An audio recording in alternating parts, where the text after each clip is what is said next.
Mahabharat episode 5 Bhishma प्रतिज्ञा और सत्यवती शांतनु विवाह।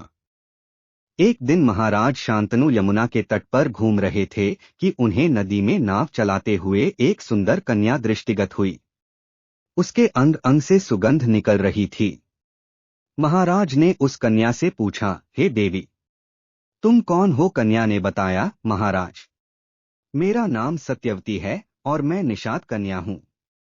महाराज उसके रूप यौवन पर रीझ कर तत्काल उसके पिता के पास पहुंचे और सत्यवती के साथ अपने विवाह का प्रस्ताव किया।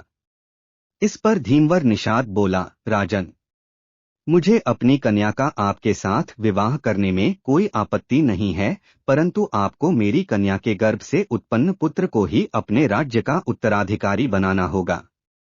निषाद के इन वचनों को सुनकर महाराज शांतनु चुपचाप हस्तिनापुर लौट आए। सत्यवती के वियोग में महाराज शांतनु व्याकुल रहने लगे। उनका शरीर दुर्बल होने लगा। महाराज की इस दशा को देखकर देवव्रत को बड़ी चिंता हुई।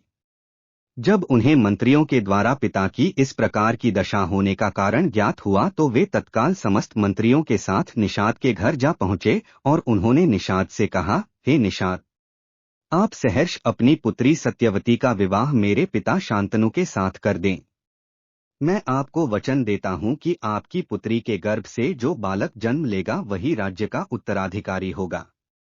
कालांतर में मेरी कोई संतान आपकी पुत्री के संतान का अधिकार छीन न पाए, इस कारण से मैं प्रतिज्ञा करता हूं कि मैं आजन्म अविवाहित रहूंगा। उनकी इस प्रतिज्ञा को सुनकर निषाद ने हाथ जोड़कर कहा, हे देवव्रत, आपकी यह प्रतिज्ञा अभूतपूर्व है। इतना कहकर निषाद ने तत्काल अपनी पुत्री सत्यवती को देवव्रत तथा उनके मंत्रियों के साथ हस्तिनापुर भेज दिया। देवव्रत ने अपनी माता सत्यवती को लाकर अपने पिता शांतनु को सौंप दिया। पिता ने प्रसन्न होकर पुत्र से कहा, वत्स, तूने पितृभक्ति के वशीभूत होकर ऐसी प्रतिज्ञा की है जैसी कि न आज तक किसी ने किया है और न भविष्य में करेगा। मैं तुझे वरदान देता हूं कि तेरी मृत्यु तेरी इच्छा से ही होगी।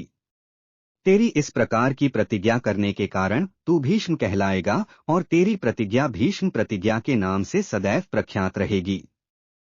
अगर आपको यह जानकारी अच्छी लगी तो इस चैनल को लाइक एंड सब्सक्राइब करना बिल्कुल ना भूले। जय श्री कृष्णा।